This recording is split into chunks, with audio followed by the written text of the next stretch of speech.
Na segunda pesquisa, Instituto Mapa, encomendada pela Jovem Pan News de Florianópolis, Santa Catarina, Bolsonaro aparece com 57,9% das intenções de votos. Lula aparece em segundo lugar com 25,4%. Sem novidades, né, Tiago?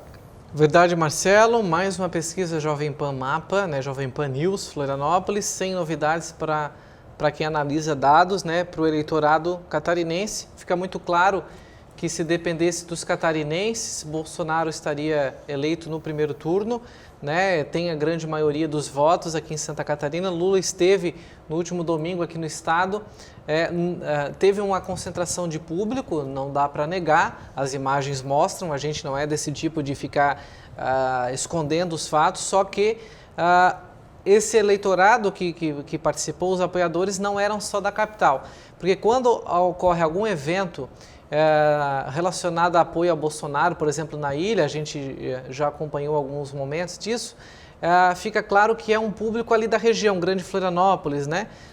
Pessoal de Palhoça, São José, afinal é uma metrópole, né?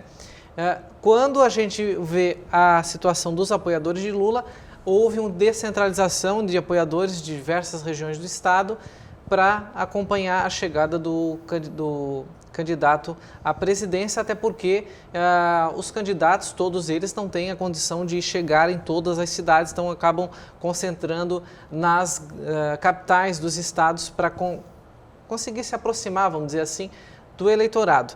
Agora, sem novidade, né? O público, o eleitor catarinense está muito convicto de que é preciso que Bolsonaro continue mais 4 anos no governo. Pelo menos é o que as pesquisas estão mostrando aí. Tanto, inclusive, a própria pesquisa IPEC, antigo Ibope, que a ANSC divulgou essa semana também. Para finalizar, só fazendo um gancho ainda ao assunto anterior, você falou muito bem, Vinícius, vejam bem, se a Simone Tebet e o Ciro Gomes tivessem uma aliança nesse pleito, né? Olha os dados, quanto teriam de números expressivos para tentar, talvez não chegar ao segundo turno, mas mostrar uma força, né? E ao invés de termos uma coalizão, a força do poder ela é maior e os partidos acabam abrindo mão. Claro que para a democracia, quantos mais candidatos, melhor, né? Mas já se sabendo, porque os partidos eles fazem pesquisas frequentemente, sabendo da polarização da campanha, nenhum dos outros que estão aí pleiteando pensaram em fazer uma coalizão com alguma outra sigla, outro partido, né? E Lula, lembrando que foi 5 vezes até conseguir ser a primeira vez presidente da República. A Marina não teve essa força de vontade de continuar, ela desistiu, né? Agora essa semana anunciou apoio a Lula. Enfim, acho que é o caminho e para quem realmente quer ser presidente da República, como é uma vontade do Ciro, ele não esconde isso de ninguém, eu acho que é o caminho se continuar e a democracia precisa sim que os candidatos continuem no pleito, independente de resultado, independente de pesquisa.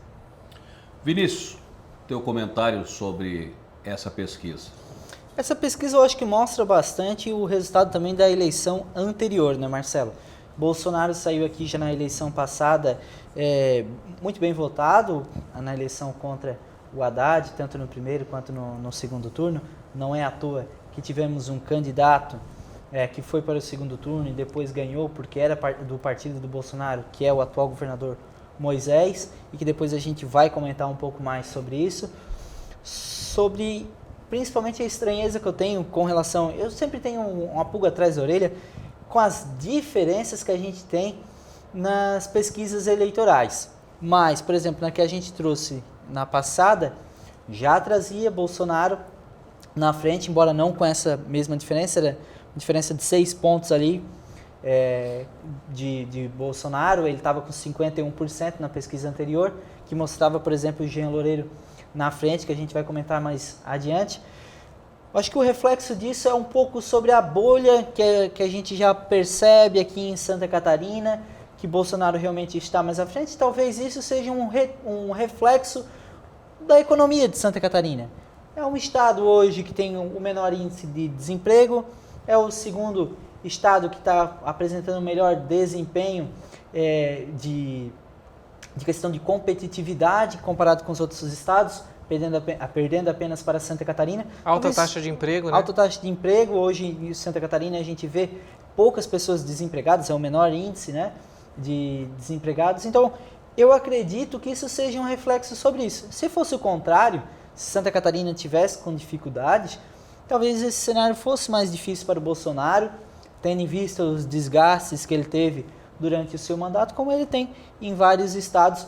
Em Santa Catarina, eu acho que o que fortalece ele é essa economia que Santa Catarina tem conseguido segurar.